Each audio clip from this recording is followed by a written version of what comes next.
अरे पापा, grow India के बारे में आप क्या कहना चाहते हो? बेटे, मैं ये कहना चाहता हूँ कि इंडिया इस टाइम बहुत ग्रोथ कर रही है और कुछ टाइम में इंडिया वर्ल्ड की थर्ड इकोनॉमी बन जाएगी।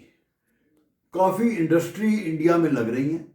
एम्यूनेशन इंडस्ट्री, व्हीकल्स की इंडस्ट्री, मोटर कार की प्रोडक्शन इतनी बढ़ रही है, बड़ी बड़ी कंपनियां आ रही हैं क्योंकि हमारी पॉपुलेशन इतनी अच्छी है, डिमांड बहुत रहती है हमारी। तो हर इंडस्ट्री बहुत ग्रो कर रही है और आने वाले टाइम में इन्वेस्टमेंट, फॉरेन इन्वेस्टमेंट भी बहुत आ रही है। सबकी नज़र इंडिया के ऊपर ही है। तो मैं कहता हूँ कि हमारे यंग बच्चे भी इस ग्रोथ का फ़ायदा उठाएं।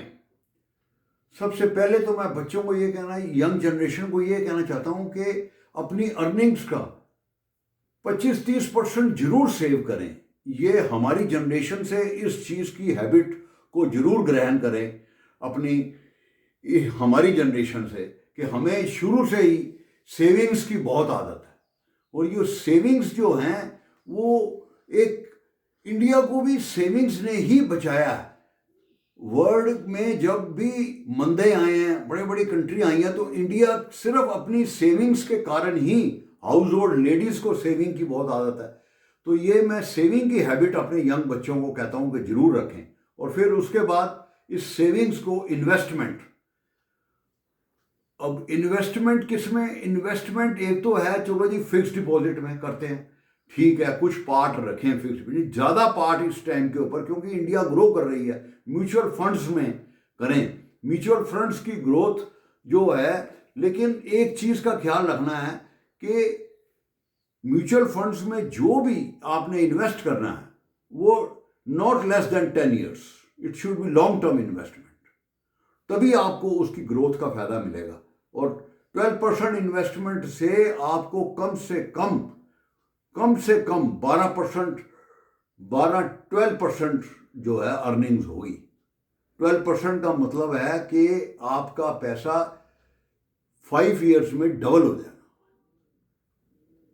अगर कोई आप 5 लाख रुपया डिपॉजिट करते हो अपनी 25 years की एज में, तो वो जाके 1,60,00,000 हो जाता है आपकी 55 की एज में, within 30 years, with compounding income, addition with compounding income, 1,60,00,000 वो हो जाता है विदाउट एनी एफर्ट्स। बस आपको उसमें इन्वेस्ट करके 30 साल के लिए छोड़ देना है।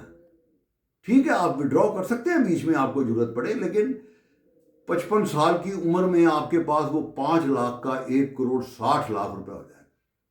एक तो ये, इसमें मैं नहीं कहता सारी अपनी सेविंग्स लगाओ, अपनी सेविंग्स का 25% कर रहे हो तो 15-20% जरूर इसमें इन्वेस्ट करो। ये म्यूचुअल फंड इस टाइम के ऊपर बहुत बेनिफिशियल है। नंबर 2, किसी को बिजनेस में इंटरेस्ट है तो वो डायरेक्ट इन्वेस्टमेंट करना चाहता है शेयर मार्केट में, तो वो ठीक है, वो देखे वो किन प्रोडक्ट्स में वो बिजनेस करना चाहता है लेकिन कर नहीं पा रहा है क्योंकि बिजनेस में बहुत इन्वेस्टमेंट लगती है।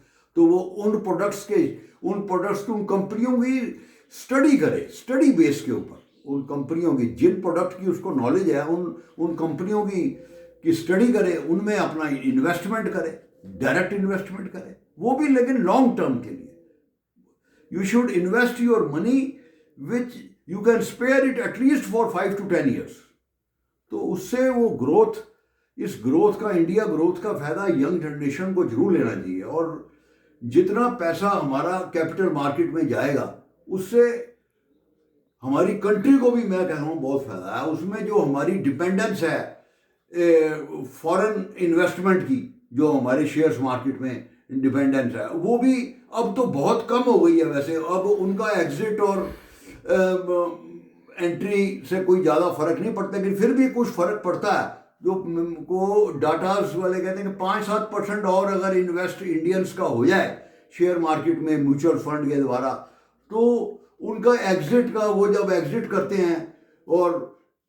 हैं तो उससे हमारी मार्केट के ऊपर कोई ज़्यादा असर ना के बराबर उनका असर, उनकी डिपेंडेंस मार्केट के ऊपर, डिपेंडेंस कह लो कि उनकी एग्जिट जब वो करते हैं तो शेयर डाउन होते हैं, तो उनका कोई फर्क नहीं पड़ेगा। तो ये एक अपनी इंडिया के लिए भी बहुत बेनिफिशियल है। और 10 साल की इन्वेस्टमेंट एक इन्वेस्टमेंट है, दिस इज नॉट एन, जो कह रहे हो सट्टा नहीं है ये, this is gambling, this is not a gambling, this is real investment.